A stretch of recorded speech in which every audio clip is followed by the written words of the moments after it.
ఓం శ్రీ గురుభ్యో నమః. శ్రీ సమర్థ సద్గురు సాయినాథుని దివ్య చరణాలకు ప్రణమిల్లుతూ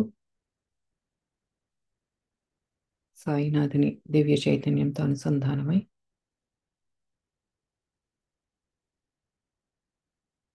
ఈరోజు మనం ఈ సెషన్ ప్రారంభించుకుందాము. ఓం సాయిరా.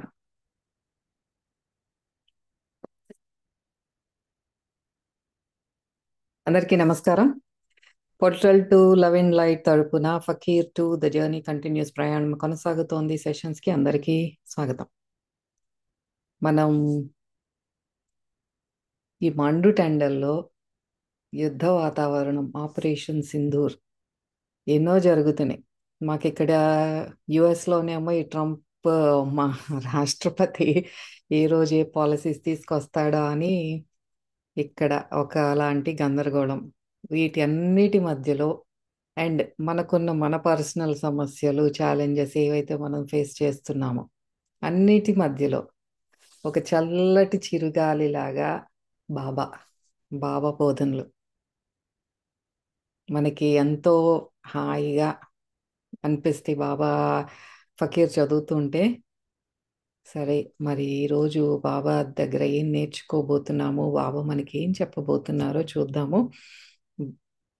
రుద్ర అడిగిన ప్రశ్న, బాబా చాలామంది అందరూ మంచి దారిలో ఉన్నారు, ధర్మ మార్గంలో ఉన్నారు, కానీ ఎంతో దుఃఖాన్ని అనుభవిస్తున్నారు. వాళ్ళు ఎన్నో ఛాలెంజెస్ ఫేస్ చేస్తున్నారు. ఈ క్రమంలో వాళ్ళు ప్రార్థనలు, ధ్యానాలు అన్నీ చేస్తున్నప్పటికీ కూడా ఒక టైంలో ఇంకా వాళ్ళకి విసుగొచ్చేసి ఆ ఈ ఇవన్నీ వదిలేసి దేవుడి మీద ఇంకా ఆ నమ్మకం పోయే పరిస్థితిని కూడా తెచ్చుకునే వాళ్ళు లేకపోలేదు. బాబా మరి ఏంటి, నువ్వు మాట్లాడితే కర్మ ఇవన్నీ చెప్పొద్దు, నాకు నాకు ఒక స్ట్రైట్ ఆన్సర్ కావాలి అంటున్నాడు ఒక చిన్న పిల్లాడిలాగా రుద్ర.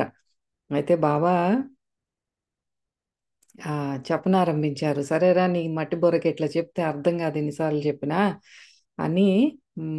ముగ్గురు వ్యక్తులకి వాళ్ళు ఆత్మ తలాల్లో ఎట్లా వాళ్ళ లైఫ్ని, అంటే ఈ రాబోయే జన్మను ఎలా డిజైన్ చేసుకుంటారో చూపిస్తాను అని. వాళ్ళకి చాలా డ్రగ్ అడిక్షన్ అనేది ఆ వ్యసనం ఉంది. ఎన్నో జన్మల నుండి వాళ్ళు తెచ్చుకున్నారు. ఇప్పుడు వాళ్ళు అసలు ఆత్మతలంలో ఎలా డిజైన్ చేసుకుంటారు ఈ జన్మలో ఆ వ్యసనాన్ని కానీ ఆ బలహీనతను అధిగమించడానికి, అండ్ ఇక్కడ భూమి మీదకి వచ్చి ఏం చేస్తారు అనేది నీ కళ్ళ కట్టినట్టు చూపిస్తే గాని మీ మందబుద్ధులకి అర్థం కాదు.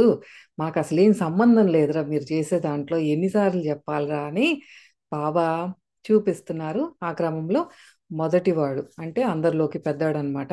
పెద్దోడు అంటే ఎన్నో జన్మలు ఆ వ్యసనంలో కొట్టుకుపోతూ కొట్టుకుపోతూ ఇంకా ఇంటెన్స్ సిచ్యువేషన్లో ఉన్నాడు. అట్లా ఒక పేద ఫ్యామిలీలో పుట్టాడు. అంటే ఎన్ని జన్మలు మనం పోస్ట్ పోన్ చేస్తామో మన నెక్స్ట్ జన్మకి అదంతా ఇంటెన్సిఫై అవుతుంది అనమాట. అంత కఠినంగా మారుతాయి మన పరిస్థితులు. అదే ఒక పేద కుటుంబంలో కానీ పుట్టడం, తల్లిదండ్రులు ఇద్దరు కూడా వ్యసన పరులు, ఇద్దరు కూడా డ్రగ్ యాడిక్ట్స్, తన ఫ్రెండ్స్ అందరూ కూడా డ్రగ్ యాడిక్ట్స్. అంటే ఆ పరిస్థితులన్నీ ఎలా ఉంటాయి అంటే ఇంకా నువ్వు ఇట్లా కబళించేసినట్టు ఇంకా దాంట్లో నుంచి బయటికి రాలేవు నువ్వు. అటువంటి పరిస్థితిలో ఒక పరిమళాలతో కూడిన మల్లెపువ్వులాగా నువ్వు బయటికి రావాలి. అదనమాట. నీ చుట్టూతా అంతా గట్టి ఫెన్స్ వేసేసి ఉంది, కానీ నువ్వు చిరునవ్వుతో సమర్పణ భావంతో నువ్వు అందులో నుంచి బయటికి రావాలి. అది ఆ సిచ్యువేషన్ అవుతుంది. అట్లాగే చివరి వరకు కూడా తన వ్యసనంలో ఆ బలహీనతతోనే లొంగిపోయి ఉంటాడు. చివరి ఆఖరి స్టేజ్లో, చనిపోయే స్టేజ్లో బాబా ఫోటో ఇంకా చూడటం, అక్కడ తనకి కన్నీళ్లు కారి నేను చాలా తప్పులు చేశాను, నేను చాలా పాపాత్ముడిని అని అప్పుడు తన తప్పు తను తెలుసుకోవటం, ఏంజల్స్ అందరూ వచ్చి తనకి శక్తిని ఇవ్వటం, హీలింగ్ ఎనర్జీ ఇవ్వటం, అట్లా ఆ ట్రాన్స్ఫర్మేషన్తో చనిపోయాడు. కాబట్టి ఇంకా తనకి ఆ ఆ బలహీనతను చాలా వరకు ఇంకా 95% క్లియర్ చేసేసుకున్నట్లే అనమాట. ఆ అట్లాగా ఆ క్రమంలో ఇప్పుడు ఇంకా రెండో వాడు, మూడో వాడు మిగిలి ఉన్నారు కదా, వాళ్ళ సంగతి ఏంటో చూద్దాము. ఇందులో మనకి బాబా ఆ మనకి పనికొచ్చేవి కూడా ఈరోజు చాలా ఉంటాయి. ఇందులో మనకి కుటుంబంలో కూడా కొన్ని బాబా చెప్పారు. అవి కొంచెం అంటే మనం అందరం కూడా మన అది రిలేట్ చేసుకోవచ్చు ఇటువంటి పరిస్థితులకి. అదేంటో చూసేద్దాము. ఇప్పుడు రెండో కాటేజ్ దగ్గరికి వెళ్ళాడు. ఇది ఈ రెండో కాటేజ్లో వాడేమో అందరిలోకి చిన్నవాడు అనమాట. వీడి పరిస్థితి ఏంటి అంటే ఒక మధ్య ఈ మిడిల్ క్లాస్ ఫ్యామిలీస్ ఉంటాయి కదా, అటువంటి ఆ పరిసరాలు అన్నమాట. తన ఇల్లు ఎలా ఉంటుందో అలా ఈ ఒక మిడిల్ క్లాస్ ఇల్లు ఎట్లా ఉంటుందో ఈ ఈ ముగ్గురులోకి చిన్నవాడు వీడు. వాడి ఇల్లు కూడా అలాగే ఉంటుందన్నమాట. కాటేజ్ ఏమో ఫస్ట్ వాడి కంటే మచ్ బెటర్. చా ఆ ఫ్యామిలీలో భగవంతుడిని ఆరాధించటం కానీ, అంటే కొంచెం ఆ భయం భక్తులు అన్నీ ఉన్నాయి. పండగలకి సెలబ్రేట్ చేసుకోవటం, గుళ్ళకి వెళ్ళటం ఇట్లాంటివి అనమాట. ఒక సాధారణ మిడిల్ క్లాస్ ఫ్యామిలీ ఎట్లా ఉంటుందో అట్లా. అంటే ఈ వ్యక్తి తన కృత జన్మలో ఒక ఒక డిసిప్లిన్తో, ఒక నియంత్రణతో కలిగిన వాతావరణంలో భగవంతుడంటే ఒక భయం ఉండే తరహాలో జీవించాడు. కాబట్టి తనకు దానికి అనుగుణంగానే తన బలహీనతలు తెచ్చుకున్న కర్మతో వ్యవహరించడానికి కొంచెం సునాయాసంగా ఉండేటట్టు తన పరిసరాలు తనకు ఒక వరంగా లభించినాయి అన్నమాట. ఇదే ఇప్పుడు మన బలహీనతలను మనం ఓవర్కమ్ చేయడానికి మంచి, అంటే అంతా ఈ పరిస్థితులు, అంటే మన తల్లిదండ్రులు కానీ ఫ్రెండ్స్ కానీ మంచి వాళ్ళు దొరుకుతారు. సో దట్ మన మన మీద మనం వర్క్ చేసుకోవటానికి కొంచెం ఈజీగా ఉండేదట అనమాట. అప్పుడు ఫస్ట్ వాడికేమో పాపం అట్లాంటి పరిస్థితి లేదు. అందరూ కూడా వ్యసనపరులే. ఇంక వాళ్ళలో నుంచి తను బయటికి రావాలంటే చాలా కష్టం అన్నమాట. అది అలా కాకుండా దీనికి అందరూ కొంచెం అంత మంచి పరిస్థితులు. ఇక్కడ మొత్తం ప్యాకేజ్ అంతా ఏంటి? భౌతికంగా కానీ, మానసికంగా కానీ, ఆధ్యాత్మికంగా కానీ, ఆర్థికంగా కానీ, ఆరోగ్యపరంగా కానీ, కుటుంబ సంబంధాలు, కుటుంబీకులు అంతా కూడా ఇదంతా మనం తెచ్చుకునే ఒక ప్యాకేజ్. మన ఫిజికల్ లైఫ్, ఎమోషనల్ లైఫ్, మన సరౌండింగ్స్, అంటే మన చుట్టుపక్కల వ్యక్తులు కానీ, అంటే కుటుంబీకులు కానీ, ఫైనాన్షియల్ సిచ్యువేషన్స్ కానీ, మన ఆరోగ్యం కానీ, ఇవన్నీ కూడా ఒక ప్యాకేజ్ లాగా తెచ్చుకుంటాం. మనం కర్మ ఏదైతే డిజైన్ చేసుకున్నామో మనం అదే గ్రహించాం. అంతా ఆ వ్యక్తి తన కర్మ బ్యాలెన్స్ను అదంతా కూడా క్లియర్ చేసుకునేటట్టు, కాంతి వైపు ప్రయాణం చేసేటట్టు దానికి అనుగుణంగానే డిజైన్ చేయబడింది. ఇప్పుడు ఇక్కడ బాబా అంటున్నారనమాట, 90% 90% ఇదంతా కూడా విధి నిర్ణయం అయితే 10%, ఒక 10% మాత్రం మీ స్వేచ్ఛా సంకల్పం మీద డిపెండ్ అయి ఉంటుంది. ఈ స్వేచ్ఛా సంకల్పాన్ని మీరు ఈజీగా తీసుకోవచ్చు. ఇది చాలా బలమైనది. మీ ఆధీనంలో ఏదైతే ఉన్నదో అది చాలా ముఖ్యమైనది. ఈ ఫ్రీ విల్ అనేది మీకు ఇవ్వబడిన గొప్ప వరం. ఇది మీ చేతిలో ఉన్న ఒక ఆయుధం. అది అది దాన్ని ఉపయోగించుకోండి. చాలా ముఖ్యమైనది మీకు. ఇది మనం మాత్రం చాలాసార్లు రిపీట్ చేశారు బాబా ఈ ఫ్రీ విల్ గురించి. గుర్తుపెట్టుకోవాలి మనం. ఈ స్వేచ్ఛా సంకల్పం ద్వారానే నువ్వు నీ గురువు పట్ల ఉన్న ప్రేమ నిరూపించుకోగలుగుతావు. ఇది మీకు రాబోయే కర్మను, విధిని నిర్ణయిస్తుంది. అంటే మీరు కఠినమైన పరిస్థితులు ఎదుర్కోవాల్సి ఉంది. దీనివల్ల మాత్రమే మీకు మంచి జరగబోతోంది. అంటే మీ కర్మ అంతా కూడా మీకు మీరు క్లియర్ అయిపోబోతోంది అన్నప్పుడు మీరు ఆ అనుభవాలు పొందుతారు. కానీ ఇక్కడ ఈ స్వేచ్ఛా సంకల్పం, ఫ్రీ విల్ అనేది చాలా చాలా చాలా ఇంపార్టెంట్. మీ కార్మిక్ బ్లూ ప్రింట్ ఏదైతే మీరు డిజైన్ చేసుకుని వచ్చారో అది బ్యాలెన్స్ చేసుకోవడానికి ఈ ఫ్రీ విల్ అనేది చాలా ముఖ్య పాత్ర వహిస్తుంది. నువ్వు ఆ అనుభవాన్ని ఎలా అనుభవిస్తున్నావు అనేది నీ ఫ్యూచర్, నీ భవిష్యత్తును నిర్ణయించే ఒక కీలకాంశం ఏంటి అంటే మన ఫ్రీ విల్. అంటే ఆ ఫ్రీ విల్తో మనం ఈ పరిస్థితుల్ని ఎలా గోత్రూ అవుతున్నాం, దీని గుండా ఎలా వెళ్తున్నాం మనం అనేది ఒక కీలకమైన పాత్ర వహిస్తుంది అనమాట. భౌతిక తలంలో, ఆత్మతలంలో, ఈ రెండిట్లో కూడా మనకి ఫ్రీ విల్ అనేది ఇవ్వబడింది. మనదది, మనకి పర్మనెంట్ గిఫ్ట్ అది. సో ఆ ఫ్రీ విల్తో మనం భౌతిక తలంలో ఎటువంటి చాయిసెస్, ఎటువంటి నిర్ణయాలు తీసుకుంటున్నాము, ఎటువంటి ఎంపికలు చేసుకుంటున్నాము, అట్ ద సేమ్ టైం ఈ శరీరం వదిలేసిన తర్వాత ఆత్మతలంలో కూడా ఎటువంటి చర్యలు చేస్తున్నాం అనేది వెరీ ఇంపార్టెంట్ అంటున్నారు. ఎంతో దుఃఖంతో నకారాత్మకంగా నువ్వు అనుభవించినప్పుడు నిన్ను నువ్వు ఇంకా కొత్త పరిస్థితులు, కొత్త కర్మలు సృష్టించుకుంటావు. అలాంటప్పుడు ప్రకృతి మళ్ళీ ఆ పరిస్థితిని పునర్జీవించేలా చేస్తుంది. అంటే మనకు ఒక పరిస్థితి వచ్చింది, ఒక ఫైనాన్షియల్ ప్రాబ్లం వచ్చింది, ఆర్థిక సమస్య వచ్చింది. కానీ ఉన్న వాటిలో మనం ఎంత బాగా ఆ ఉన్న రిసోర్సెస్, మనకి ఒక కప్పు బియ్యం ఉన్నా సరే దాంట్లో ఈ ఉన్న నలుగురు గంజి తాగి పంచుకుంటున్నామా, లేకపోతే ఏడ్చుకుంటూ భార్యాభర్తలు ఇద్దరు ఒకళ్ళనొకళ్ళు తిట్టుకుంటూ, అది పిల్లల మీద చూపిస్తూ, భగవంతుడిని తిట్టుకుంటూ ఇటువంటి పరిస్థితిని అలా గోత్రూ అవుతున్నామా, ఎలా గోత్రూ అవుతున్నాం అనేది కూడా వెరీ ఇంపార్టెంట్. అది చెప్పేది అక్కడే మన ఫ్రీ విల్ అనేది పనిచేస్తుంది. అలా కాకపోతే ఏంటంటే నువ్వు ఆ పేదరికం అనే ఆ పరిస్థితిని నువ్వు సరిగ్గా అనుభవించట్లేదు. అలాంటప్పుడు నీకు అదే పరిస్థితి మళ్ళీ జన్మలో ప్రకృతి నీకు ఇస్తుంది.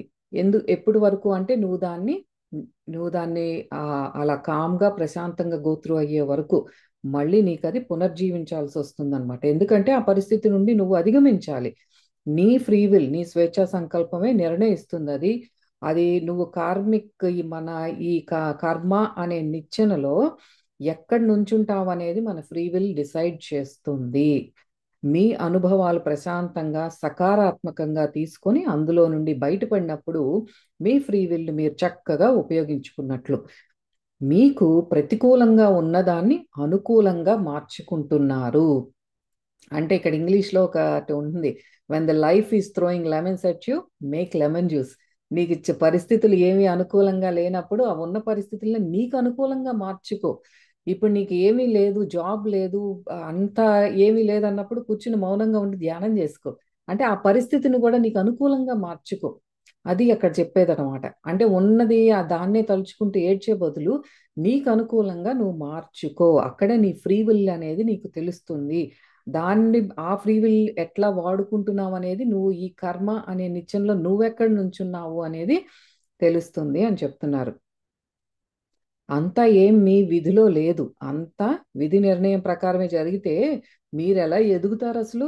మీ భవిష్యత్ కర్మ అనేది ఎలా నిర్ణయించబడుతుంది అంతే కదా. మనం ఇప్పుడు ఎలా ఎటువంటి చాయిసెస్ తీసుకుంటున్నాం అనే దాన్ని బట్టే మీ ఫ్యూచర్ నిర్ణయం అవుతుంది. అంటే మనం సోల్గా ఆత్మగా ఎదగాలి అంటే మనకి ఫ్రీ విల్ అనేది ఎలాంటి ఎంపికలు చేసుకుంటున్నాం అనేది చాలా ఇంపార్టెంట్. లేకపోతే అంతా విధే నిర్ణయం, ఇంకా ఏమి లేదు, ఇంకా ఎదుగుదల ఉండదు. ఎందుకంటే నువ్వు ఏదైతే తెచ్చుకున్నావో అట్లాగే చేస్తున్నావు. ఇది ఆల్ ప్రీ డిటర్మిన్. దీని నుండి నువ్వు పక్కకు తప్పుకోలేవు. ఈ బ్లూ ప్రింట్ ఎలా ఉందో అలాగే ఉంటే ఇంకా ఎదుగుదల ఏమి ఉండదు కదా అంటున్నారు. సరే, ఈ ముగ్గురు వ్యక్తులను వేర్వేరు పరిసరాల్లో పెట్టడానికి కానీ వెనుక ఉన్న కారణం ఏంటంటే వీరు ఆధ్యాత్మికంగా ఎక్కడున్నారో తెలుసుకోవడానికి.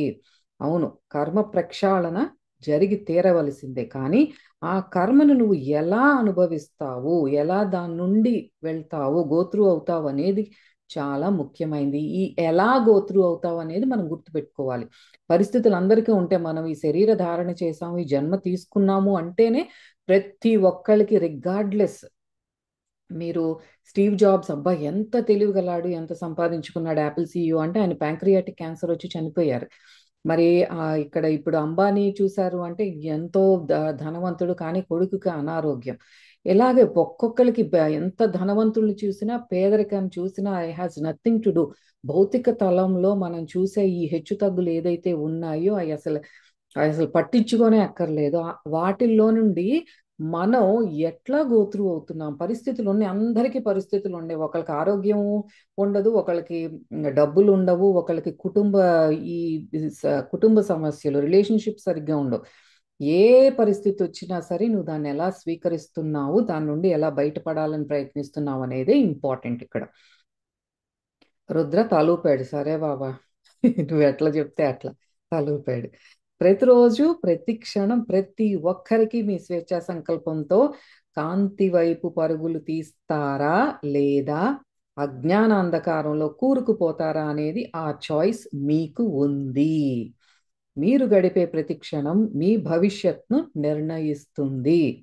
ప్రతి క్షణం మీ దగ్గర గురువుకు దగ్గరయ్యే శక్తి ఉంది, అలాగే దూరం అయ్యే శక్తి కూడా ఉంది. ఎవ్రీ సెకండ్ మనం ఎలా గడుపుతున్నాము, లోపల భగవన్నామ స్మరణ చేస్తున్నామా, నా పరిస్థితులు గురించి ఆలోచిస్తూ దుఃఖిస్తూ వాటిని స్మరిస్తున్నామా, అది అక్కడ ఇంపార్టెంట్. మనకి ఎంతో టైం ఉంది. ఒక డేని చూసుకుంటే ఒక్కొక్క క్షణం లోపల భగవన్నామ స్మరణ చేయొచ్చు, కానీ ఆ చాయిస్ మనం తీసుకుంటున్నామా లేదా? మీకు మీ గురువు అంటే అంత ప్రేమ ఉందా? అది అక్కడ గురువు చూసేదన్నమాట.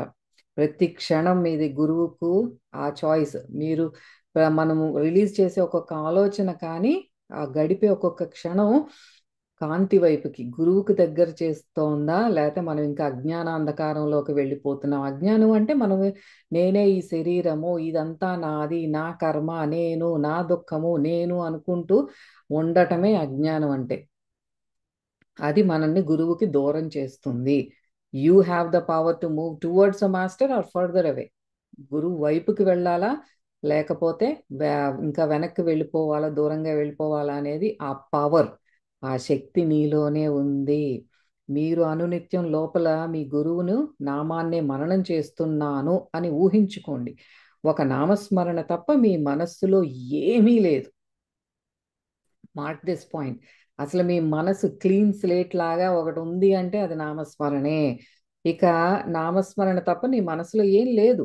ఇలా చేస్తూ మీ పరిస్థితిని సమర్పణ భావంతో ఒక మంచి వ్యక్తిగా ఎవ్వరికి హాని చేయకుండా మీ బలహీనతల మీద మీరు పనిచేస్తున్నప్పుడు మీరు మీ జీవితాన్ని విజయవంతంగా గడిపినట్టు కాదా? మరి అంతే కదా. అంత లోపల చాంటింగ్ జరుగుతూనే ఉంటుంది, బయట పరిస్థితులు జరుగుతూనే ఉంటాయి, నేను అక్కడ ఏం చేయాలో చేస్తూనే పోతూ ఉంటాను. I just happens. అన్ని నేను చేయాల్సిన పని చేస్తూ ఉంటాను. అది ఎటువంటి పరిస్థితి అయినా సరే. నాకు కాలికి ఒక గీటు పడింది, లేకపోతే చెయ్యి ఇరిగింది, అక్కడికి వెళ్ళి కట్టించుకుంటాను. నా లోపల భగవన్నామ స్మరణ జరుగుతూనే ఉంటుంది. ఇంట్లో ఎవరికన్నా అనారోగ్యం వచ్చింది, వాళ్ళని డాక్టర్ తీసుకెళ్తాను, నా లోపల చాంటింగ్ జరుగుతూనే ఉంటుంది. ఆ బయట పనులు బాహ్యంగా జరుగుతూనే ఉంటాయి, లోపల మననం జరుగుతూనే ఉంటుంది. అప్పుడు మీరు విజయవంతంగా గడిపినట్టు కాదా? నువ్వు భౌతిక పదార్థ రూపంలో ఏం సాధించలేకపోయి ఉండవచ్చు, కానీ నువ్వు జయించావు. ఎందుకంటే నీ స్వేచ్ఛా సంకల్పాన్ని సద్వినియోగపరుచుకున్నావు గనక. నువ్వు భౌతికంగా నీకు ఒక 50 ఎకరాల మామిడి తోట లేదు, నీకు ఒక $1,000,000 ఇల్లు లేదు, నీకు ఒక డైమండ్ వడ్డాణము లేదు, ఏమీ లేదు. కానీ నువ్వు నీ ఫ్రీ విల్ స్వేచ్ఛా సంకల్పాన్ని చాలా సద్వినియోగపరుచుకున్నావు. అంటే నీ పరిస్థితిని చక్కగా స్వీకరించి అంగీకరించి నీ ఆత్మను నీ గురువును సంతోషపెట్టావు అన్నమాట. ఇక్కడ నీ భౌతికంగా ఏమి మెటీరియల్గా ఏమి ఎదగలేకపోయినా నువ్వు ఎప్పుడైతే ఇలా మా లోపల మననం చేసుకుంటూ నీ పరిస్థితులను యాక్సెప్ట్ చేసి సమర్పణ భావంతో ఉంటావో, నువ్వు ఆధ్యాత్మికంగా your a very rich person. నువ్వు సక్సెస్ అయ్యావు.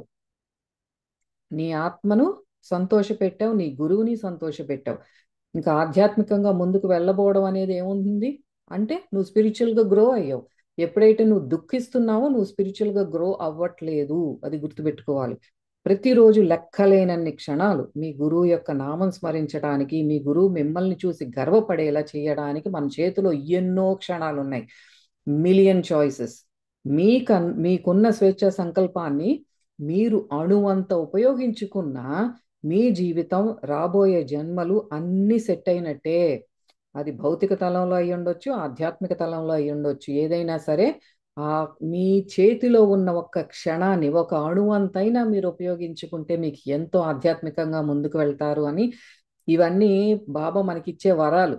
మీ ఈ క్షణం మీరు ఇప్పుడు వినేటప్పుడు లోపల సాయిరాం అనుకోండి, లేకపోతే ఓం నమ శివాయ అనుకోండి, లేకపోతే ఒక శ్వాస మీద దృష్టి పెట్టండి. ఏదైనప్పటికీ కూడా అది మన ఆత్మని గురువుని సంతోష పెట్టినట్లే.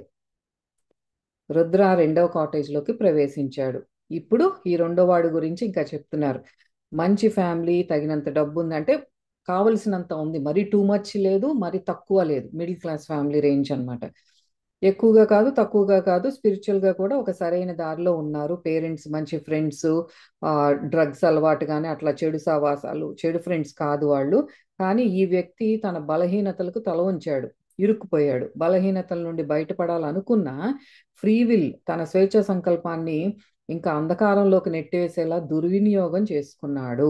క్రమంగా అందరూ దూరం అవ్వడం ప్రారంభించారు. తండ్రి కూడా వాడిని దూరంగా వెళ్ళిపోయాడు. ఎందుకంటే వీడు పెరిగే కొద్దీ ఏంటంటే వాడికి ఆ డ్రగ్ ఎడిక్షన్ అనేది ఎక్కువైపోయింది. వాడికి ఎన్నిసార్లు చెప్పినా వినిపించుకోలేదు. తండ్రికి విసుగొచ్చి ఇంకా వీడికి చెప్పిన అనవసరం అన్నట్టు కొంచెం దూరంగానే వెళ్ళిపోయాడు. ఎంత తన బలహీన వీడు ఎంత తన బలహీనతల్లో ఇరుక్కున్నాడో అంత తన తల్లి మాత్రం ప్రార్థనలు చేస్తూనే ఉంది. ఆవిడ ఆ, భక్తి ఈ మార్గంలో, ఆధ్యాత్మిక మార్గంలో ఉంది. ఆవిడ ప్రార్థనలు ఎప్పుడూ ఆపలేదు. అయ్యో నా కొడుకు ఎందుకు ఇలా అయిపోయాడు అని దుఃఖంలోకి వెళ్ళలేదు. ప్రార్థనలు మాత్రం చేస్తూనే ఉంది. ఆ వ్యక్తికి తన గురువు పట్ల ప్రేమ కంటే తన కోరికల పట్ల ప్రేమ ఎక్కువగా ఉంది. ఇదే మనకి ఆ ఫ్రీ విల్ అని బాబా ఎందుకు అన్నిసార్లు రిపీట్ చేసేది ఏంటి అంటే, ఆ క్షణంలో నువ్వు ఒక డ్రగ్ తీసుకుంటున్న ఒక మత్తు పదార్థాన్ని కానీ, నీకు ఒక సిగరెట్ తాగాలనిపిస్తోంది, ఆల్కహాల్ కానీ ఏదన్నా తాగాలనిపిస్తే ఆ క్షణంలో నీకు నీ కోరిక ఎక్కువైపోయింది. నీకు బాబా గుర్తుకు రావట్లేదు, నీ గురువు గుర్తుకు రావట్లేదు. అంటే ఆయన మీద ప్రేమ కంటే నీకు నీ సిగరెట్ మీద కానీ, నీ మత్తు పదార్థం మీద కానీ ప్రేమే ఎక్కువ. క్రమంగా అతను నాస్తికుడిగా మారిపోయాడు. తల్లి ప్రార్థన తీవ్రత పెరిగింది. వీడికి అడిక్షన్ ఎక్కువయ్యే కొద్దీ తల్లి మాత్రం ప్రార్థనలో తీవ్రత పెంచుకుంటూ పోయిందనమాట. గురువు అతనికి మరొక అవకాశం ఇచ్చారు. 6 నెలలు జైల్లో ఎటువంటి డ్రగ్స్ లేని వాతావరణంలో ఉంచారు. అంటే ఇప్పుడు ఈవిడ ప్రార్థనల మూలాన వీడికి ఒక బ్రేక్ దొరికిందనమాట. 6 మంత్స్ జైల్లో ఉండేది. ఆ జైల్లో ఏంటంటే ఇంక ఏమి డ్రగ్స్ దగ్గరికి రావటం ఏమీ లేదు. ఆ క్లీన్ అయ్యే ఛాన్స్ తనకు వచ్చిందనమాట. ఆ సిచ్యువేషన్లో తను సూసైడ్ చేసుకోవాలని ప్రయత్నించాడు. కానీ తన తల్లి ప్రార్థనలు, గురు కృప వల్ల ఏం జరగకుండా బయటపడ్డాడు. 6 నెలల తర్వాత ఈ డ్రగ్స్ వ్యసనం నుండి కూడా బయటపడ్డాడు. ఎందుకంటే 6 మంత్స్ క్లీన్గా ఉన్నాడు. ఎక్కడ డ్రగ్స్ అవైలబిలిటీ లేదు కాబట్టి అబ్బా దాంట్లోంచి బయటపడ్డాడు. తల్లి ప్రార్థనలు ఫలించాయి. జవాబు లభించింది. ఆ వ్యక్తిని విడుదల చేశారు 6 నెలల తర్వాత. బయటకు వచ్చాడు. రాగానే మళ్ళీ చెడు సావాసాలు అట్లాగే ఉన్నాయి. తన లోపల ఇంకా చాయిస్ ఉంది కదా తనకి, బయటకు వెళ్ళి ఇప్పుడు డ్రగ్స్ దొరుకుతాయి. మళ్ళీ దానికి లొంగిపోయాడు. 2 రోజుల తర్వాత డ్రగ్ ఓవర్ డోస్తో తను చచ్చిపోయాడు. మళ్ళీ డ్రగ్స్ తీసేసుకుని ఇంకెన్నాళ్ళు దొరకలేదు కదా, ఎక్కువ తీసేసుకున్నాడు. ఓవర్ డోస్ అయ్యి చనిపోయాడు. తండ్రి ఇంకా ఆ దెబ్బకి గుండె పగిలి తను చచ్చిపోయాడు. తల్లి మాత్రం ప్రార్థనలు చేస్తూనే ఉంది. రుద్రకు నిర్జీవంగా అనిపించింది. ఇదంతా చూస్తే శక్తి తన నుండి క్షీణిస్తున్నట్లు అనిపించింది. అబ్బా గుండె పగిలిపోతుంది. ఇటువంటి పరిస్థితులు మనం ఉన్న స్టోరీ లాగా చెప్పుకుంటున్నాము కానీ యాక్చువల్గా when you see that it's not easy. ఆ తల్లి తండ్రి పడే బాధ, పిల్లలు ఇట్లా అవుతుంటే అది మనకు స్టోరీ లాగా చెప్పుకునేది కాదు. గుండె పగిలిపోతుంది ఇవన్నీ చూడాలి అంటే. అలాగే రుద్రకు అనిపించింది. చాలా తనలోంచి శక్తి క్షీణిస్తున్నట్లు అనిపించింది. ఆ వ్యక్తికి అందరూ అంటే ఆత్మలోకాల్లో, స్వర్గాల్లో అందరూ ఎంతో సహాయం చేయడానికి చూస్తున్నారు. ఇదంతా చూశాడు తను. ఆ ఎన్వైరన్మెంట్ తనకి ఎంత హెల్ప్ చేయాలని ట్రై చేస్తున్నారు అందరూ అని. తుదకు తన స్వేచ్ఛా సంకల్పంతో తీసుకున్న తప్పుడు నిర్ణయాలు ఎంత ఎంతమంది సహాయం చేద్దామని చూసినా అదంతా కూడా రద్దు చేసేసింది అనమాట. అంటే తనకి స్ట్రాంగ్గా అంత లోపల ఆ సంస్కారాలు, వాసనలు తన్నుతూ తన బలహీనతలకు లొంగిపోయాడు. ఎంత ఆత్మలోకంలో ఈ గురువులు కానీ ఎంత హెల్ప్ చేయడానికి ట్రై చేసినా సరే అదంతా ఏది పని చేయలేదు. బాబా అంటున్నారు, బేటా మేము హెల్ప్ చేయటానికి చాలా ట్రై చేశాము. మొత్తం అంతా ఒక కరెక్ట్ స్టేజ్ కూడా తనకి ఇచ్చారు. కరెక్ట్ పర్ఫెక్ట్ సెట్టింగ్ అది. కానీ అంటే తల్లిదండ్రులు కరెక్ట్గా ఉన్నారు. తన వాతావరణం కానీ ఎక్కడ పేదరికం అట్లా ఏం లేదు. ఫ్రెండ్స్ మంచి వాళ్ళు అంతా మంచిగా ఉన్నప్పటికీ కూడా తన స్వేచ్ఛా సంకల్పంతో తను అంధకారాన్నే, అజ్ఞానాన్నే తను ఎంపిక చేసుకున్నాడు. కానీ తల్లి ప్రార్థనలు ఆపలేదు. అది మేము విన్నాం. ఎవరు వినకపోయినా, ఇంట్లో వాళ్ళు ఎవరు పట్టించుకోకపోయినా ఆ తల్లి ప్రార్థనలు మేము విన్నాం. అందుకే ఆ పిల్లాడికి రెండో ఛాన్స్ ఇచ్చారు. ఏంటది? ఆ జైల్లోకి వెళ్ళటం అనేది వాడికి ఇచ్చిన రెండో ఛాన్స్ అన్నమాట. అది 6 నెలలు అక్కడ ఉండటం. ఇదంతా కూడా తల్లికి అర్థమైంది. భగవంతుడే ఇదంతా వాడి మంచి కోసం చేస్తున్నాడని భగవంతుడు నిందించలేదు. అయ్యో ఏంటి నా బిడ్డను జైల్లో పెట్టారు అని భగవంతుడు నిందించలేదు. అది అర్థమైంది. భగవంతుడి సంకల్పం ఏమిటి, అది నా బిడ్డకు మంచి చేయటానికే ఇలా చేశాడు, ఈ 6 నెలల్లో వాడు క్లీన్ అవుతాడు అని ఆ నమ్మకంతోనే ప్రార్థనలు కంటిన్యూ చేసింది. అయితే కానీ ఎవరు ఎంత ప్రార్థించినా కూడా మీరు ఆధ్యాత్మికంగా ముందుకు వెళ్ళాలా, ఇంకా కూరుకుపోవాలా నిర్ణయించేది అది మీ స్వేచ్ఛా సంకల్పం మాత్రమే. కానీ పక్కన వాళ్ళ ప్రార్థనలు మనకి కొంచెం ఇట్లాంటివి కొద్దిగా టైంని ఇంకొక ఛాన్స్ ఇవ్వటానికి కానీ అలా హెల్ప్ చేస్తే కానీ మన గేమ్ ప్లాన్ మనదే. మనం క్లియర్ చేసుకోవాల్సిన హోంవర్క్ మనదే అన్నమాట. తండ్రి కూడా ఫెయిల్ అయ్యాడు. కొడుకు మరణాన్ని ప్రశాంతంగా స్వీకరించే బదులు దేవుణ్ణి నిందించటం, తన బలహీనతల్లోకి, అంధకారాల్లోకి ఇరుక్కుపోవటం, దాన్ని ఎంపిక చేసుకున్నాడు తండ్రి. అంటే తన కొడుకు చనిపోగానే ఇంకా తను కూడా తన వ్యసనాలకు లోనవ్వటం, తను కూడా చనిపోవటం అంటే స్వీకరించలేకపోయాడు. సో ఈ జన్మలో ముందుకు వెళ్ళింది ఎవరు అంటే తల్లి ఒక్కటే. ప్రార్థనలు చేసినందుకు కాదు. మనం అనుకుంటాం అబ్బా ఓ పూజలు చేసేస్తే, ఓ ప్రార్థనలు చేసేస్తే ఆధ్యాత్మికంగా ముందుకెళ్తామని కాదు. ఇది మనం చాలా క్లియర్గా గుర్తుపెట్టుకోవాలి. 2 గంటలు ధ్యానం చేసేసాం, ఆత్మగా ముందుకు వెళ్ళిపోయాం. 3 గంటలు చేసేసాం, రాత్రంతా కూర్చుని ధ్యానం చేసామంటే ముందుకు వెళ్ళటం కాదు. మనలో ఉన్న బలహీనతలను ఎంత మనం గుర్తించి దానిని అధిగమించినప్పుడే ఆత్మగా మనం ముందుకు వెళ్తాము. మనం ఏది చేసినా ప్రాణాయామము, ధ్యానము కానీ ఈ జపము కానీ మంత్ర సాధన కానీ ఏదన్నా చేసుకున్నప్పటికీ కూడా ఇవన్నీ ఎందుకు ఇన్ని ఉన్నాయి అంటే ఇవన్నీ పనిచేసేది మన మనస్సు మీద. అది మనం గుర్తించాల్సింది. ఒక్కసారి కళ్ళు మూసుకొని చూస్తే ఇన్ని మార్గాలు ఎందుకు ఉన్నాయి అంటే మనస్సుని నియంత్రించటానికి, ఆ మనస్సుని నిర్మలపరచుకోవటానికి. ఆ నిర్మలమైన మనస్సు ఎప్పుడైతే మనకి ఆ ప్యూరిఫికేషన్, ఆ క్లెన్జింగ్ జరుగుతుందో అప్పుడు మనం ఆధ్యాత్మికంగా ముందుకు వెళ్తున్నట్టు. ఇది గుర్తుపెట్టుకోండి అందరూ దయచేసి. గంటలు గంటలు ప్రార్థనలు చేస్తున్నా అది మన జీవితం మీద ఎలా రిఫ్లెక్ట్ అవుతుంది అనేది ప్రతి ఒక్కళ్ళు అది గమనించుకుంటూ ఉండాలి. అది చెప్తున్నారు ఇక్కడ బాబా. అది తల్లి ఒకటే ముందుకెళ్ళింది. ఎందుకంటే ప్రార్థనలు చేసినందుకు కాదు, తన భర్తకు కొడుకు కొంచెం బుద్ధి ఇవ్వమని అడిగింది తను. ఏం కోరుకుంది? మా భర్తకి కానీ నా కొడుక్కి కానీ కొంచెం బుద్ధి పెట్టు, కొంచెం కామన్ సెన్స్ ఇవ్వు బాబా అని అర్థించింది తను. ఆ ఇద్దరికి తగిన పరిసరాలను సృష్టించాం కానీ వాళ్ళు ఇంకా కిందకి పడిపోవడాన్ని ఎంచుకున్నారు వాళ్ళు.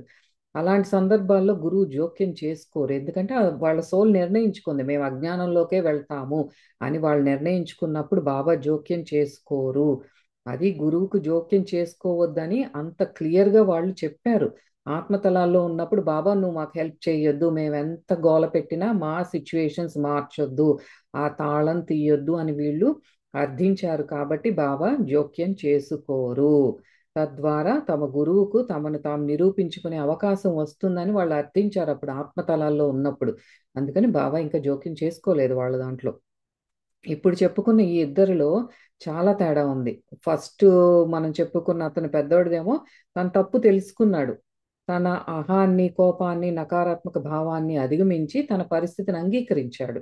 రెండవ వాడికి అన్ని మంచి అవకాశాలు వచ్చినా సరే తన బలహీనతకే తల వంచాడు. ఇద్దరు ఆ డ్రగ్స్ ప్రాబ్లంతోనే చనిపోయారు. కానీ ఒకడు స్వర్గానికి, వాళ్ళిద్దరి మధ్యలో వాళ్ళిద్దరి డెత్స్ లోను మరణానికి స్వర్గానికి నరకానికి ఉన్నంత తేడా ఉంది. ఎందుకంటే ఒకళ్ళు వాళ్ళ బలహీనతని అధిగమించాడు, ఒకడేమో అందులోని ఇంకా కూరుకుపోయి అలాగే మరణించాడు. సో వీడికి మళ్ళీ జన్మ తప్పదన్నమాట, ఇంకా ఇంటెన్స్గా ఉంటుంది. అయితే బాబా ఇక్కడ చెప్తున్నారనమాట, ఈ డ్రగ్స్ అని కానీ ఈ సెక్షువల్ ఎడిక్షన్ అంటే కామ ఈ కామం అనేది పైకి బాగా క్లియర్గా కనిపిస్తుంది. కానీ ప్రతి ఒక్కళ్ళలోనూ ఉండేది, ప్రతి ఒక్కళ్ళలోనూ మీరు చెక్ చేసుకోండి అంటున్నారు. ఏంటి అంటే గర్వం, ఫాల్స్ ప్రైడ్. ఏమీ లేకపోయినా నేను అన్న అహంకారంతో కూడిన ఒక గర్వం, కోపము, కామము, కోరికలు. ఇవి మీకు పైకి కనిపించవు. ఎవరికి ఎవరికి లేవు ఇవి? మీకు లేవనుకుంటున్నారా? మీ అందరిలోనూ ఉన్నాయి. ఈ పైకి కనిపించవు, కప్పేస్తారు మీరు. అందరికీ ఉన్నాయి. వేరే డ్రగ్స్, ఆల్కహాల్, మత్తు పదార్థాలు ఇవన్నీ ఏంటి అంటే పైకి కనిపిస్తాయి క్లియర్గా. ఓ వీడేంటి అని వాళ్ళని చిన్న చూపు చూస్తారు మీరు, కానీ మీలో ఇన్ని ఉన్నాయి, మిమ్మల్ని మీరు చెక్ చేసుకోండి అంటున్నారు. ఆత్మతలాల్లో మీ బలహీనతలను అధిగమించవలసిందే. అది ఎంత చిన్నదైనా పెద్దదైనా సరే వాటిని అధిగమించడానికి మీరు పడే తపన, ఆ ప్రయాస, అది మిమ్మల్ని మీరు ఏంటి అని తెలిపే కొలబద్ద అది. ఏది? మీరు మీ బలహీనతలను గుర్తించి దానిని అధిగమించటానికి ఎంత ప్రయత్నం చేస్తున్నారు, ఎంత తపన పడుతున్నారు, ఎంత ఎఫర్ట్, ఎంత ప్రయాస పడుతున్నారు అనేదే మీ మిమ్మల్ని గురించి మాకు తెలిపే కొలబద్ద. బలహీనతలను బలహీనతలే, అది చిన్నదైనా పెద్దదైనా వీక్నెస్ ఇస్ వీక్నెస్. మీరేమి గొప్పగా ప్రదర్శనలు ఇవ్వద్దు. మీ లోపల కోపం పెట్టుకొని మీ ఎదురుగా ఒకడెవడన్నా డ్రగ్ అడిక్ట్ వస్తే వాడిని చిన్న చూపు చూడొద్దు. అది మీకు అసలు అర్హత లేదు అంటున్నారు బాబా. ఏదైనా ఒకటే, కోపం అయినా డ్రగ్స్ అయినా ఏదైనా ఒకటే. బలహీనతలను అధిగమించే ప్రయత్నం చెయ్యట్లేదు అంటే మీకు మీ గురువు కంటే మీ బలహీనత అంటేనే చాలా ఇష్టం, మీ కోరికలు ప్రలోభాలు అంటేనే ఇష్టం, మీకు గురువు మీద అంత భక్తి ప్రేమ లేదు, మీకు మీ కోరికలే ప్రధానం అని బాబా చెప్తున్నారు బేటా. ఇంకా ఈ మాధ్యమంగా పనిచేసే వాళ్ళు కానీ, సోషల్ వర్కర్స్ కానీ, హీలర్స్ కానీ వీళ్ళు ఉంటారు కదా, మేము భగవంతుడు మా ద్వారా ఇవన్నీ చేపిస్తున్నారు అనుకునే వాళ్ళ గురించి కూడా ఒక మాట చెప్తున్నారు ఇక్కడ. వీళ్ళల్లో ఒక తెలియని గర్వం ఉంటుంది. అబ్బా నేనే హీల్ చేసేస్తున్నాను అని అనుకుంటారు. అలా పక్కన వాళ్ళని ఎవరన్నా ఇప్పుడు వీళ్ళు హీల్ చేస్తారు, ఆ ఆ హీలింగ్ చేసి ఇప్పుడు వాళ్ళ దగ్గరికి వెళ్తారు, వాళ్ళని మళ్ళీ వాళ్ళ మీద అపవాదులు వేయటం, నిందలు వేయటం, మళ్ళీ వాళ్ళతో వాళ్ళే కొలీగ్స్ ఉంటారు కదా, ఇప్పుడు ఒక హీలరు ఇంకొక హీలర్ గురించి తప్పుగా మాట్లాడటం కానీ, అబ్బా వాడికేం తెలుసు, వాడికేం తెలీదు, ఊరినే బిజినెస్ రన్ చేస్తున్నాడని వాళ్ళ మీద తప్పుగా మాట్లాడటం కానీ, వాళ్ళలో వాళ్ళ నిందలేసుకుంటారు. లైట్ వర్కర్స్ అంటే కాంతిగా ఈ యాక్చువల్గా ఆ హీలర్స్లో కూడా ఇంకా ఆ, కొంచెం ముందుకు వెళ్ళినాను అనమాట. లైట్ వర్కర్స్ అంటే కాంతి ఆ, తో పనిచేసే వాళ్ళు అన్నట్టు. వాళ్ళు మంచోళ్ళే.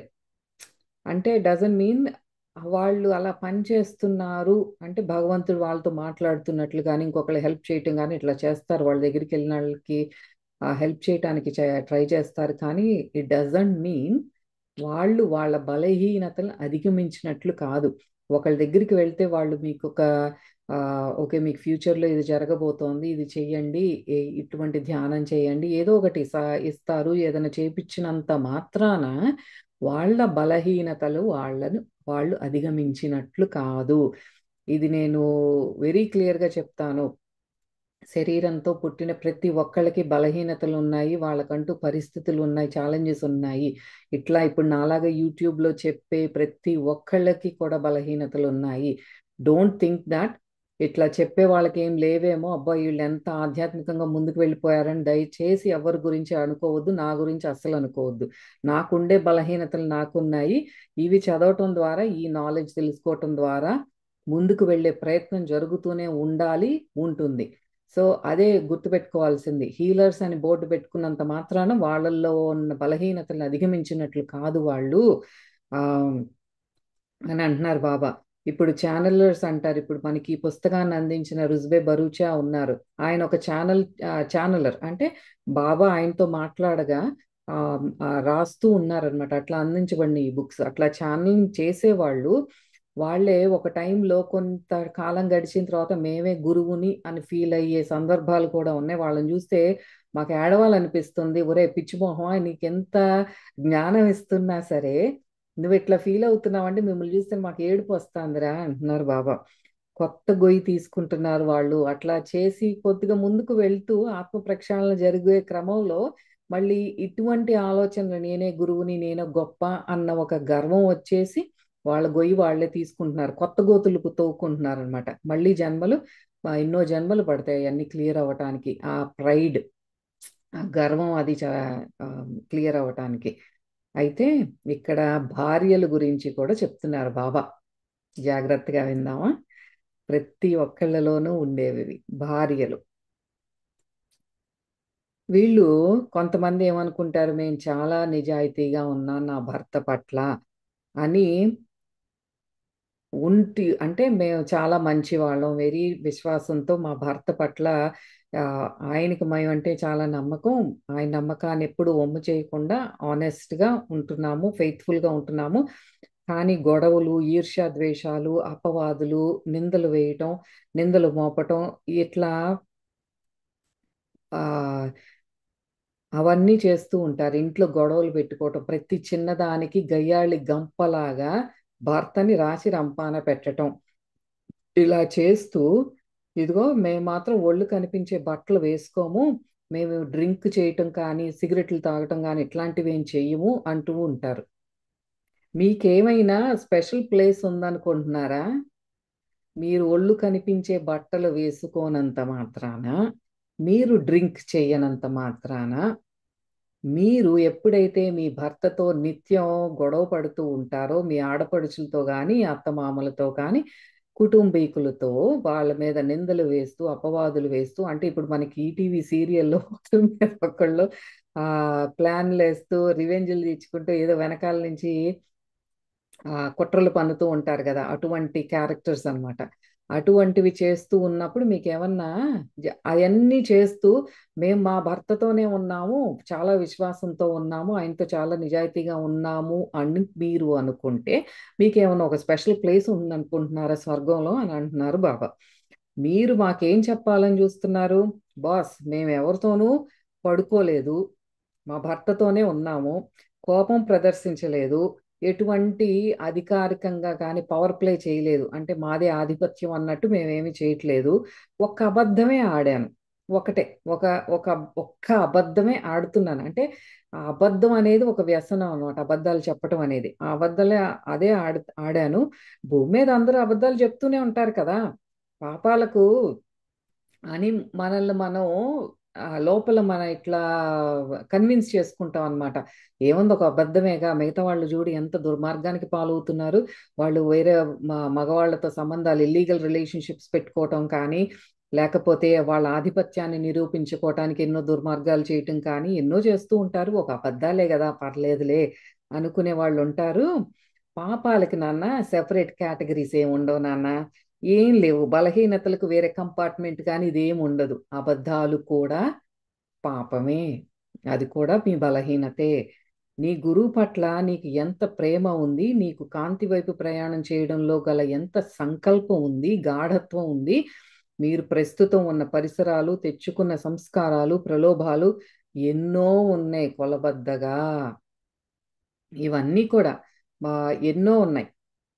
ఎన్ కానీ మేము చూసేది ఏంటి అంటే మీరు వెలుగు వైపు, కాంతి వైపు ఎంత ఆర్ద్రతతో ప్రయాణం చేస్తున్నారు అని మాత్రమే మేము చూస్తాం. మీ పాపాలు కాదు. మీరు ఎన్నో దుర్మార్గాలు చేశారు, ఎన్నో చేశారు, చేస్తూనే ఉన్నారు. కానీ ఆ ఒక్క క్షణంలో మీకు ట్రాన్స్ఫర్మేషన్ వచ్చింది, ఇంకా చాలు అని అనుకుంటారే, ఆ క్షణం నుండి మీలో ఒక మార్పు వస్తుంది. ఆర్ద్రతతో నేను ఇంకా చాలు, దిస్ ఈజ్ ఇట్ అని మీరు భగవన్ నామ స్మరణం చేస్తూ ఆ కాంతి వైపు ప్రయాణం చేసే క్రమంలో ఒక గాఢత్వాన్ని మీరు పెంపొందించుకుంటున్నారే, అది కదా మేము చూసేది. మీరు చేసే పాపాలు కాదు. మీ కొలమానికం ఏంటంటే మీ లోపల ఉన్న ఆర్ద్రత. దేవుడి వైపు వెళ్ళాలి, పరమాత్మతో లయం అవ్వాలి అని మీలో ఉండే ఆర్ద్రతే మేము చూసేది అంటున్నారు. ఇది దయచేసి గుర్తుపెట్టుకుందాం. అందరం అన్నో తప్పులు చేశాము, చేస్తున్నాము. కానీ ఒక్క ట్రాన్స్ఫర్మేషన్, ఒక్క క్షణంలో ఇంక దిస్ ఇస్ ఇట్. ఎందుకు నాకు ఈ కోపం, ఎందుకు నాకు ఈ ద్వేష భావన? వాళ్ళు ఒకటే, నేను ఒకటే, నా తల్లిదండ్రులు ఒకటే, అత్తమామలు ఒకటే, అంతా ఎవరు వేరు కాదు. భర్త, పిల్లలు అందరూ నా వాళ్ళే. అందరూ నన్ను నేను ప్రేమించుకుంటాను, నా చుట్టూ ఉన్న వాళ్ళని ప్రేమించుకుంటాను. అలాగే నేను పరమాత్మలో లయం అయ్యే ప్రతి క్షణం కూడా ఆ లయం అవ్వటానికే నా ప్రయత్నం కూడా. భగవన్నామ స్మరణాన్ని నేను వదిలిపెట్టను. రోజు అరవడం, గొడవలు పెట్టుకోవటం, నిందలు వేయడం, కృతజ్ఞతతో ఉండటం, ఇవన్నీ డ్రగ్స్ తీసుకోవడం, దొంగతనం చేయటం వీటికంటే వేరేం కాదు. పెద్ద పెద్దగా హత్యలు చేయటం ఇవే మనకి పైన హైలైట్స్గా కనిపిస్తాయి. కానీ మీరు ఇంట్లో గొడవలు పెట్టుకుంటారే మీ భర్తతో, రోజు అరుస్తారే ప్రతి చిన్నదానికి, అందరి మీద, మీ ఆడబడుచుల మీద, వదినల మీద నిందలు వేస్తారే, కృతజ్ఞతతో మీరు ప్రవర్తిస్తారే ఎటువంటి థ్యాంక్ఫుల్నెస్ లేకుండా, ఇవన్నీ కూడా డ్రగ్స్ తీసుకోవటం, హత్యలు చేయటం, రేప్ చేయటం కంటే వేరు ఏమీ కాదు. ఓన్లీ థింగ్ ఏంటంటే కొందరు వెళ్ళే ఆ నావలో, ప్రయాణం చేసే నావలో కొంతమంది ముందు సీట్లో కూర్చున్నారు, కొంతమంది వెనక సీట్లో ఉన్నారు, కొంతమంది ఏమో మధ్యలో నలుగుతున్నారు. అంతేగాని అందరూ ఒకే బోట్లో ఉన్నారు. మీరందరూ ఏమీ ఓవర్ యాక్షన్ చేయొద్దు అంటున్నారు ఇక్కడ బాబా. ఒకళ్ళని చూసి ఒకళ్ళు, అబ్బో ఇదేంటి ఇట్లా డ్రగ్స్ తీసుకుంటున్నాడు, మద్యానికి మద్యపాన వ్యసనం చేస్తున్నాడు అని మీరు ఏం ప్రదర్శించక్కర్లేదు. ఓ ప్రౌడ్గా ఫీల్ అవ్వక్కర్లేదు. మీ లోపల ఉన్నాయి, ముందు మీరు చెక్ చేసుకోండి. పక్కన వాళ్ళని చూసి మీరేం విర్రవీయవద్దు అంటున్నారు.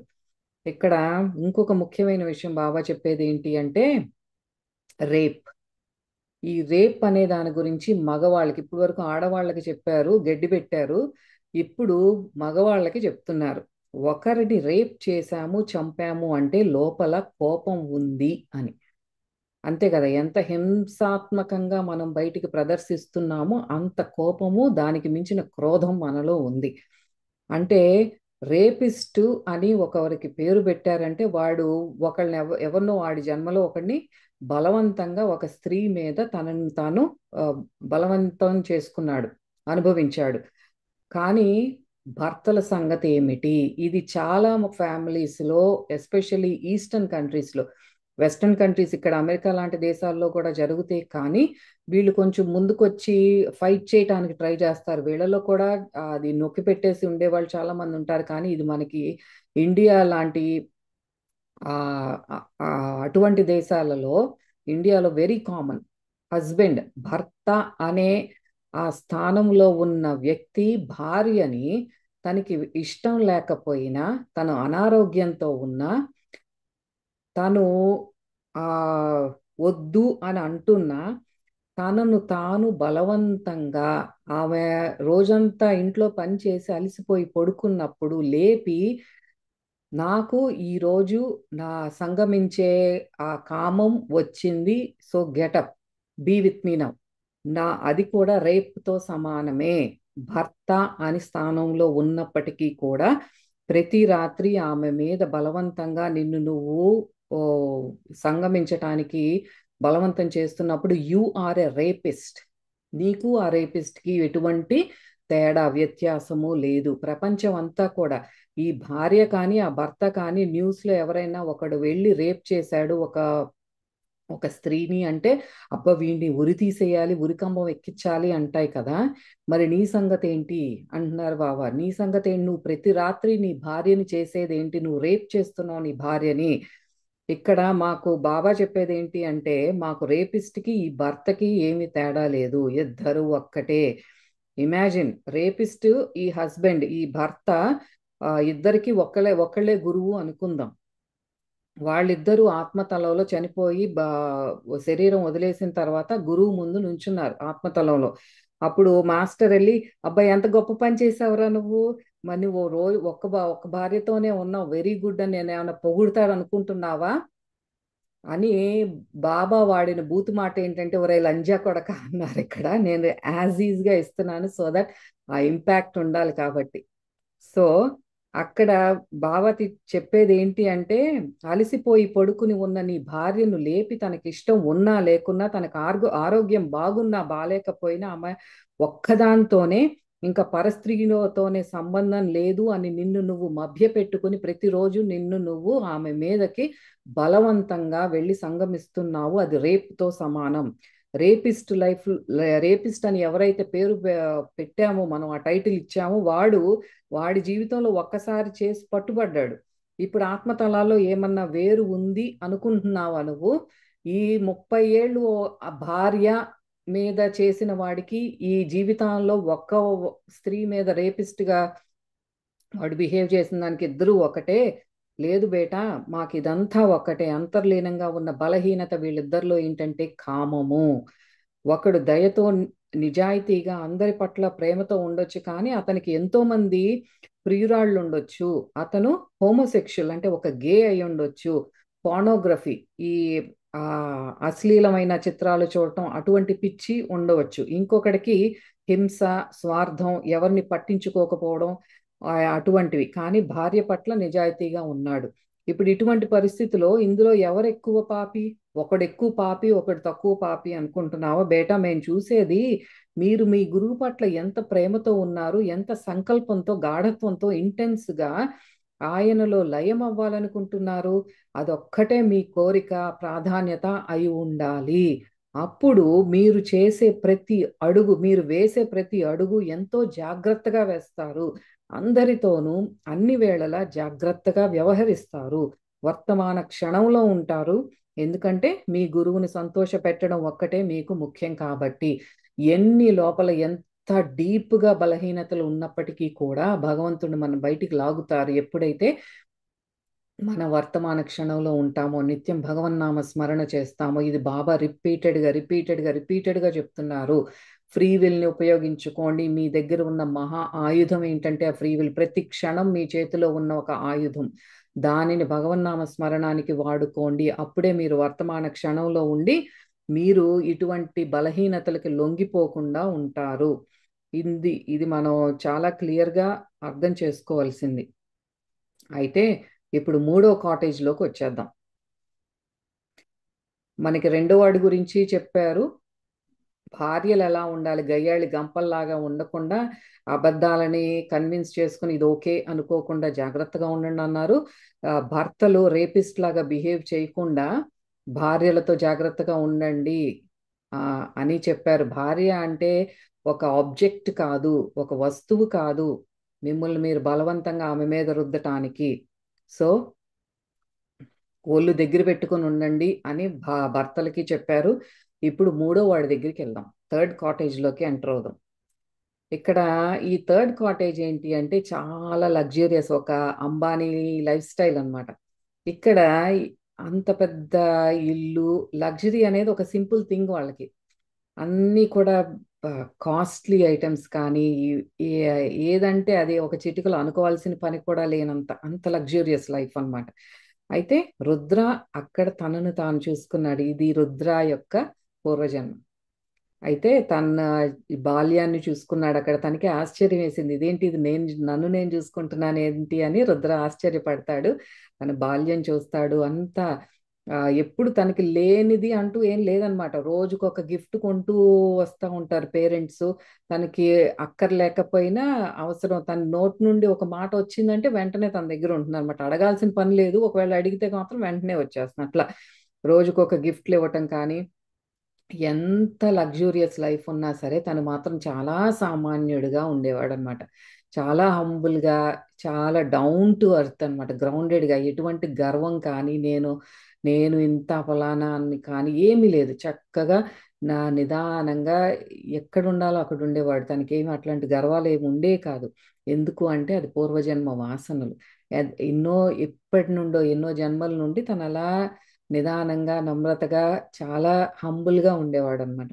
సో అటువంటి జన్మల్లో తీసుకుని వచ్చాడు కాబట్టి ఇప్పుడు ఇంత పెద్ద ప్యాలెస్లో, ఇంత లగ్జరీస్ మధ్యలో కూడా తను అంతే సామాన్యంగా ఉంటున్నాడు. అయితే ఇక్కడ బాబా చెప్పేది ఏంటి అంటే, మీ అప్బ్రింగింగ్ అంటే మీరు ఎలా పెరిగారు, ఆ పెరిగిన వాతావరణమే కాదు, మీరు పూర్వ జన్మల నుండి ఏం తెచ్చుకున్నారు, ఏం సంస్కారాలు మీరు తెచ్చుకున్నారు అనేది కూడా చాలా ముఖ్య పాత్ర వహిస్తుంది. మీరు ఎలా ఉంటున్నారు, మీ క్యారెక్టర్ ఎలా ఉంటుంది అనేది మీ పూర్వజన్మల నుండి కూడా చాలా అది రోల్ ప్లే చేస్తుంది. మీరు ఎవరు పెంచారు, ఎలా పెంచారు, మీ వాతావరణం ఏంటి ఒక్కటే కాదు అంటున్నారు. అది కూడా ఇంపార్టెంటే. కానీ దీనికంటే కూడా మన పూర్వజన్మ సంస్కారాలు అనేవి చాలా రోల్ ప్లే చేస్తాయి.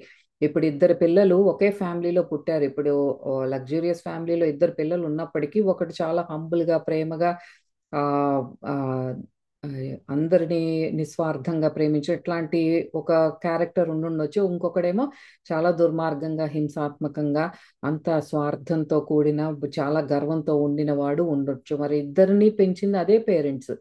కానీ ఎందుకు ఒకళ్ళు ఇట్లా ఉంటారు, ఒకళ్ళు అలా ఉంటారు అంటే వాళ్ళ పూర్వజన్మ వాసనలు, వాళ్ళ అవి తెచ్చుకున్నారు కాబట్టి వాటి ప్రభావం వల్ల ఆ ప్రలోభాలకి, అటువంటి బలహీనతలకి లోబడి అలా ప్రవర్తిస్తారు అని చెప్తున్నారు అనమాట.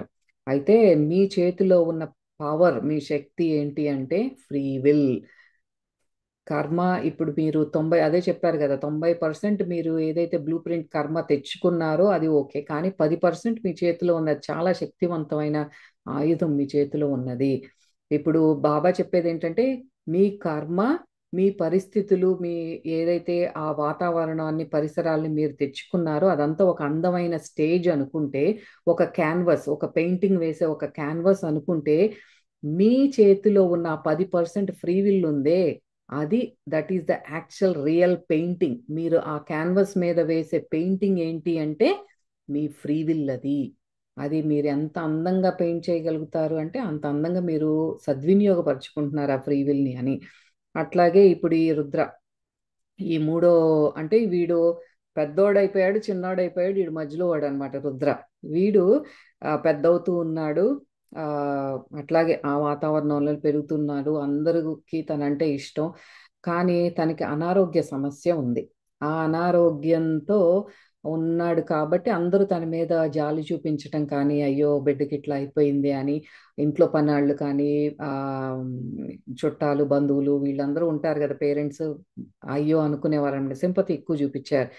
కానీ ఆ డాక్టర్స్ వచ్చేవాళ్ళు, మందులు వేసేవాళ్ళు, కానీ వీళ్ళెవ్వరికీ తెలియంది, ఒకవేళ డాక్టర్స్ గమనించినా సరే బయట పెట్టని విషయం ఏంటంటే రుద్రకు అసలు ఎటువంటి జబ్బు లేదు, ఇదంతా ఫేక్ చేస్తున్నాడు, నటిస్తున్నాడు, నాకు జబ్బు ఉంది అని నటిస్తున్నాడు అనమాట. ఎందుకంటే తనకి ఆ డాక్టర్స్ ఇచ్చే మందుల్లో ఏదో ఒక కిక్ వస్తుంది, ఒక హై ఫీలింగ్ అన్నమాట, ఏదో ఒకలాంటి లోపల ఉత్సాహం వస్తుంది. ఆ దాన్ని ఆ, అది వాడికి నచ్చుతోంది. అందుకని వాళ్ళు ఇచ్చే మెడిసిన్స్కి ఎడిక్ట్ అయిపోయాడు వాడు. ఆ చిన్నప్పటి నుంచి అట్లా చేయటం, ఎస్పెషల్లీ ఒక మెడిసిన్ ఆడు ఎడిక్ట్ అయింది ఏంటంటే కాఫ్ సిరప్, దగ్గుకి టానిక్ ఇస్తారు కదా, ఆ కాఫ్ సిరప్ కి ఆడు ఎడిక్ట్ అయిపోయాడు. ఆ కాఫ్ సిరప్ లో కొద్దిగా మత్తు కలిగించేది ఉంటుంది, దగ్గు తగ్గటానికి కొంచెం ఆల్కహాల్ కాంటెంట్ ఉంటుంది. ఏ కొన్ని కంట్రీస్ లో అవి ఆ, ఈ బ్యాన్ చేశారు. కానీ ఆ ఆ మత్తు అంటే పడుకుంటే చక్కగా నిద్ర పడుతుంది, దానికి అలవాటు పడిపోయాడు వాడు ఆ కాఫ్ సిరప్కి. నో డిజైర్ టు లివ్, వాడికి లోపల అయితే ఎటువంటి బ్రతకాలి, ఒక బ్రతుకు మీద ఉత్సాహం, నేను ఏదో సాధించాలి, ఇటువంటిది ఏమీ లేదు. పెద్దగా లైఫ్ మీద ఎటువంటి ఇది లేదనమాట. అందుకనే ఆ బయట నుండి వచ్చే ఏదైతే ఆ మందులు తీసుకుంటున్నాడో డాక్టర్స్ ఇచ్చాయి, ఇంకా యాక్చువల్గా డ్రగ్స్ జోలికి వెళ్ళలేదు ఆ చిన్న వయసులో. కానీ ఆ అలవాటు అయితే అక్కడ చిన్నప్పటి నుండే మొదలైంది అనమాట. కానీ ఇదేది కూడా తను చదువుని ఎఫెక్ట్ చేయలేదు. తన లోపల క్యారెక్టర్ ఉందే, ఒక ఆడు మంచాడే, అందరితోనూ ప్రేమగా ఉంటాడు, ఎప్పుడు హంబుల్ గా అట్లా ఉండే క్యారెక్టర్ అన్నమాట. అది మాత్రం ఈ డ్రగ్స్ మూలాన అదేం ఎఫెక్ట్ అవ్వలేదు. వాడు అలాగే ఉన్నాడు. డబ్బులు ఉన్నాయి కాబట్టి ఇంకా డ్రగ్స్ కొనుక్కోవటం బయట నుండి అనేది పెద్ద సమస్య ఏం లేదు. అట్లా కొంచెం ఏజ్ పెరిగే కొద్దీ కూడా తనకి డ్రగ్స్ కొనుక్కోవటం ఇట్లా క్రమంగా అలవాటు అయిపోయింది. ముందు మేరవాన అంటారు కదా, గంజాయి మత్తు పదార్థాలు కొద్ది కొద్దిగా స్టార్ట్ చేశాడు. తర్వాత కొకేన్ ఎడిక్షన్ వచ్చింది. కొద్దిగా పెద్ద అయ్యేపాటికి ఆ కొకేన్ మొదలు పెట్టాడు అనమాట. ఇట్లా తను తనలో ఉన్న బలహీనతని గ్రహించటం, అయ్యో ఇదేంటి నేను ఇలా చేస్తున్నానని కొన్నాళ్ళు దూరంగా ఉండటం, మళ్ళీ ఆ బలహీనతకి లొంగిపోయి మళ్ళీ ఆ డ్రగ్స్ తీసుకోవటం, ఇట్లా తనకి తెలుసుకున్నాడు. ఇట్లా ఎన్నో జన్మలు గడుపుంటాను, నేను ఈ బలహీనత నుండి బయటికి రావాలి అని ఆ, ఆ, అని తెలుసుకుంటున్నాడు. కానీ తనకి ఆ, ఒక్కొక్క టైంలో ఆ, బా దానికి లోబడిపోతున్నాడు, పాపం బయటికి రాలేకపోతున్నాడు. అట్లాగే 16 ఏళ్ల వయసు అప్పుడే తనకి యోగా మెడిటేషన్ అని కానీ ప్రార్థనలు ఇవన్నీ అలవాటైనవి, అవి కూడా చేస్తున్నాడు. అవి తనకి కొంచెం శక్తినిచ్చేయి. ఇప్పుడు ఈ డ్రగ్స్ వల్ల బాడీ అంతా బలహీనంగా అయిపోయే క్రమంలో ఈ యోగా మెడిటేషన్ ఇవన్నీ చేయటం వల్ల తనకు కొంచెం బలం వచ్చినట్టుండేది. ఆ టైంలో తను డ్రగ్స్కి దూరంగా ఉండేవాడు. అట్లా బ్యాక్ అండ్ ఫోర్త్ అవుతూ ఉంది తన జీవితంలో.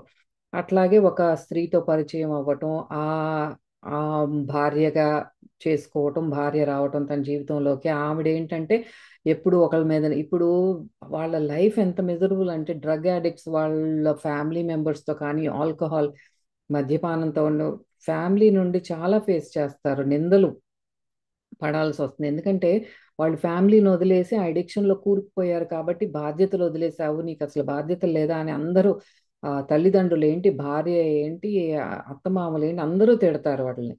సో అట్లా భార్య నిందలు వేస్తూ ఉంటుంది అనమాట. ఎప్పుడు తన తిట్టడం, గయ్యాళిగా తన మీద అరవటం, ఇవన్నీ చేస్తూ ఉండే పాటికి ఒక టైంలో ఇంకా తనకి ఒకరోజు ఆ, సరే దూరంగా ఉందామని ట్రై చేస్తాడు. ఒకరోజు భార్య, ఇద్దరికి బాగా పెద్ద గొడవ అవుతుంది. తన వీక్నెస్ అంతా కూడా ఇంకా ఎక్కడ ఏ బటన్ నొక్కాలి అనేది మొత్తం అన్నీ ఇంకా వాడు తట్టుకోలేడు. ఆ మాటలు తట్టుకోలేక మళ్ళీ డ్రగ్స్లోకి వెళ్ళిపోతాడు, మళ్ళీ అడిక్ట్ అయిపోతాడు. అట్లా ఈ క్రమంలోనే వాళ్ళు కొట్టుకునే టైంలోనే తండ్రి కూడా అవుతాడు, బిడ్డ పుడతాడు. ఇంకా ఫైనల్గా ఇంకా ఇద్దరికి పడక డివోర్స్ తీసేసుకుంటారు. అట్లా ప్రా భగవంతుడు ప్రార్థిస్తూనే ఉంటాడు, నన్ను ఈ ఎడిక్షన్లో నుంచి బయటికి పడే బాబా అని మధ్య ప్రార్థన చేస్తూనే ఉంటాడు. సరే ఇంకెట్లా కాదు అని ఆ క్రమంలోనే వెనక్కి ముందుకు వెళ్తూ డ్రగ్స్ నుంచి దూరం అవటం, మళ్ళీ వెనక్కి వెళ్ళటం. సింగపూర్ వెళ్తాడు. సింగపూర్ వెళ్తే తనకి ఆ, అక్కడ ఆ కంట్రీ లాస్ ప్రకారం ఎవ్వరు కూడా డ్రగ్స్ తీసుకోవటం అనేది వెరీ క్రిమినల్ అఫెన్స్, వాళ్ళని చాలా సీరియస్ గా శిక్షిస్తారనమాట. సో అందుకని అక్కడైతే నేను బాగుపడతానని, వీడికి డబ్బుకి ఏమీ ప్రాబ్లం లేదు కాబట్టి వెళ్ళాడు, సింగపూర్ వెళ్ళాడు, అక్కడ ఉన్నాడు. కానీ మరి వాడి ప్రారంధం ఏమిటో, అక్కడ అంత స్ట్రిక్ట్ గా ఉన్న దేశంలో కూడా తనకి డ్రగ్స్ దొరకటం ఈజీనే గానే అయింది, ఎక్కడ పట్టుబడకుండా. ఇట్లా కాదు, అట్లాగే 50 ఏళ్ళు వచ్చేసినాయి తనకి. 50 ఏళ్ళకి ఏం చేశాడంటే, ఇంకెట్లా లాభం లేదు అని ఫ్యామిలీకి కావలసిన, అప్పుడు డివోర్స్ అప్పుడే భార్యకి బిడ్డకి వాళ్ళకి ఎటువంటి ప్రాబ్లం లేకుండా డబ్బులు ఇస్తాడు, ఆస్తిని పంచేస్తాడు. అట్లాగే తన దగ్గర ఉన్నదంతా కూడా, ఇప్పుడు నార్త్ ఇండియాలో ఒక పెద్ద ఆశ్రమం ఉంది, ఎన్నో ఎకరాల్లో నిర్మించిన ఒక ఆశ్రమం, పేరు ఇవ్వలేదు, నార్త్ ఇండియాలో ఉంది. ఆ ఆశ్రమంలో జాయిన్ అవుతాడనమాట. జాయిన్ అయ్యి అక్కడ ఏంటంటే వాళ్ళ కండిషన్ పెడతాడు. ఇదిగో ఈ డబ్బులన్నీ మీ ఆశ్రమానికి నేను డొనేట్ చేస్తున్నాను. కానీ ఒక కండిషన్ ఏంటంటే, నేను గనక ఒకవేళ ఎవరన్నా నాకు డ్రగ్స్ ఇచ్చినా, నేను డ్రగ్స్ తీసుకున్నా, ఈ డబ్బులన్నీ కూడా నేను వేరే చారిటీకి ఇచ్చేస్తాను.